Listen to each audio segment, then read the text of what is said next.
Hi, this is John Millenthal with OPAE, and we're back again with another episode of OPAE Shares, where we interview with different members throughout the OPAE community and try to learn about what different members are doing.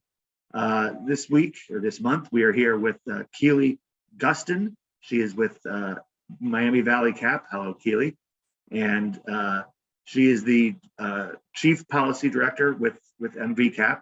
Has a long career in energy assistance programs. She was the director of the energy assistance programs with MVCAP. And we're here to learn a little bit more about what her role is with the organization and what her role is just within the entire underserved communities and energy space. So Keelie, welcome to OPAE Shares. Thank you. Thank you so much for having me. So let's start with kind of your role today. What is a lot of agencies don't have a chief policy director. They don't have the resources for that. So talk a little bit about what your role is with the agency. Yeah, so this is a new role that we've crafted. It came out of the COVID wake of services that we realized we needed to provide. As community action agencies, and many of your members know, we received an influx of funding. Our agency especially was in a transitional period. We were trying to cover administrative spaces, hire an additional COO. It was just a really, really busy time for us. So I served interim in the COO capacity for a little bit, but we really needed to hire someone from the outside to get an additional perspective on ways we could improve our community action services in our service area. So I proposed this Chief Policy Officer role to our administration. And basically what I do is like my favorite part of LIHEAP and HWAP and all of our services, CSBG included together. I'm really working to understand the workings of Congress, to understand we've got CSBG reauthorization coming up. We've got some weatherization improvement bills. There's a lot going on in the LIHEAP world. So really working from an advocacy perspective to make sure that the stories of our community action agency and other agencies throughout our network are communicated and that we have a seat at the table when we have an opportunity to talk with legislators about why what we do is so important. Interesting. So, OPAE and the Ohio Association of Community Action Agencies obviously are advocacy related groups. So we're up at state house level and even in the federal level quite a bit. It's interesting to see, or maybe it's not interesting, you can tell me, to see an individual community action agency kind of go this far with advocacy, to have kind of that their own personal person and also be at the state house, but I think probably a lot at the local level. You do a lot probably at the local level as well. Quite a bit locally. And honestly, it's out of sheer persistence. I have been, I don't know if there's another word for stalking, or passionately engaged in the work that OPAE and OACA does. I had the absolute honor of working with Dave Reinbolt in January of 2020 before COVID hit, February of 2020. We were both a member of NEWAC, the National Energy and Utility Affordability Coalition. And we visited the Hill together, and it was honestly a life-changing day for me. Dave had really talked to me. We both have a law background. About the different spaces that he needed community action agencies to fill to make sure we were communicating a consistent message and working together.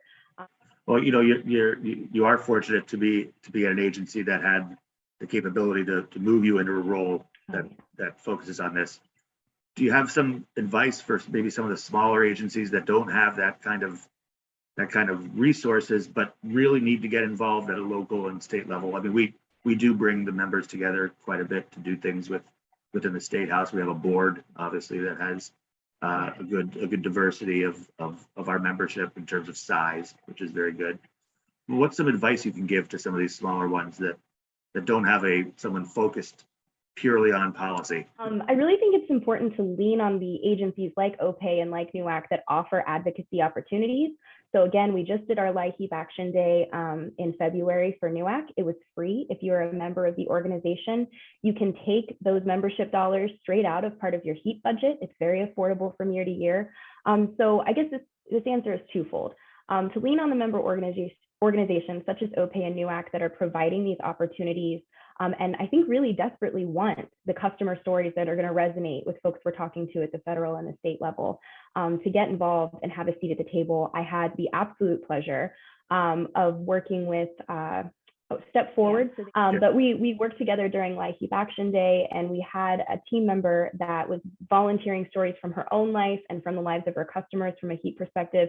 And the legislative aides were absolutely enthralled, and it was so helpful. So I think really taking a look at the budgets administratively and seeing where you can stretch the dollars to lean on member organizations like OPAE and NUAC.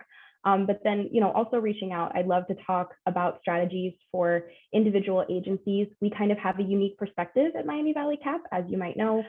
We offer services in rural, urban and suburban counties. So it's a little bit of everything. We're kind of stretching into different areas, and we're never closed off to ideas or strategies that folks may have that they're using at the local level that could be useful to us as well. So it's a relatively newer role for you, like you had mentioned. But what are some of the early wins that you're proud of? So LIHEAP Action Day through NUAC is definitely one of the main ones. Previously, in previous years, Dave Reinbolt had served as our state leader and was amazing. You should have seen him. I mean, and I'm sure walking through the halls of Congress when we could do that before COVID, casually communicating with folks. He knew everyone. He knew the ins and outs of the trade and the business. So this year, NUAC asked me to be the state team lead, and I certainly felt like I had huge shoes to fill because I definitely did. But I was so proud because our agents, or our state, had the highest number of individuals registered to participate out of the whole United States and NUAC collaborative. So that was a really big moment, and I could tell we did 12 meetings that day. Of course, they were virtual, which is a little more strenuous. It doesn't have that personal touch, but it's also really efficient because we were able to hop from meeting to meeting and really get the ear of some folks that we sent thank you notes to and communicated with after as it related to appropriations for LIHEAP, as it related to talking about energy efficiency programs, and just really talking about how the two come together, which brings me to my next one. I think that my biggest mission in this role, and something that I'm learning about daily, again, through member organizations like OPAE, your conference in October was so helpful for me to understand some of the ins and outs and concerns and challenges in the weatherization program, particularly, is to focus on how programs like HEAP and PIP and LIHEAP in general relate to weatherization and how they should work together and in conjunction. I think it's continuously important for us to talk about how the programs work together, how bill payment can help, but how weatherization services can help energy efficiency and energy poverty in the long term. So making connections and working to kind of further that cause has been another really successful area that I'm interested to kind of still continue down through. But yeah, those have been the two main things so far, I think. Yeah, that's been particularly during the COVID pandemic, the talking about what we talked before, the Band-Aid versus the cure, and that's something that obviously us as a statewide association deal with all the time. So it's good to see your focus is so much on that, particularly since you came from just the LIHEAP side. Right. And I think it's worth mentioning, that as we continue to navigate the pandemic and as we continue to utilize crisis program resources that we have in LIHEAP, there's been a lot of push from other entities saying like, well, do we need a moratorium again? Do we ask utilities to stop disconnecting? And honestly, what I really need and what I've heard from other directors is we just need a minute to catch our breath. The influx of applications has been insane for all agencies, whether rental or utility assistance based. So putting a pause on things like PIP drops to give us a chance to get caught up, keep people enrolled in the programs, but then also make sure our internal referral structure for this increase of applications is stronger than it has been so that they can get over to HWAP services and can get on those wait lists. I think this is a really key time for us to make recommendations like that because it allows us to ensure that we are using both of the programs to their full potential. That's great. Well, we're gonna wrap up here in a little bit, but you're in an interesting place in Scottsdale, Arizona right now, and it's not for vacation. No. Because if it was for vacation, I would assume you'd take this interview by the pool. But yeah, thought about it. So you're doing something interesting in Arizona. Talk a little bit about that. I am. So I am out here in Arizona.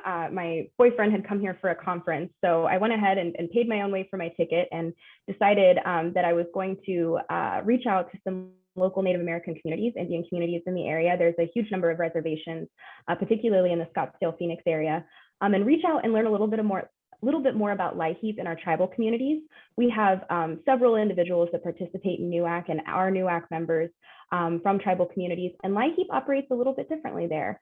Now in Ohio, this isn't something that we see very often, but I think it's important for us to understand how LIHEAP operates for private nonprofits, public nonprofits, and our tribal communities included. So I'm going to be visiting and taking a tour and just learning a little bit more about what some of the local Native American communities are doing with LIHEAP and how we can also help to advocate for concerns that they may have. So, I think it would be great to touch base with other members of the OPAE community. And if not, hopefully we'll see, you've got the golf outing coming up in July, right? Yes. So hopefully we'll see some folks there, and that'll be a really great way to commemorate Dave and celebrate our time together. So I'm looking forward to it. Yeah, that's great. Thank you, Keelie, very much. Enjoy your time in Arizona. Thank you so much.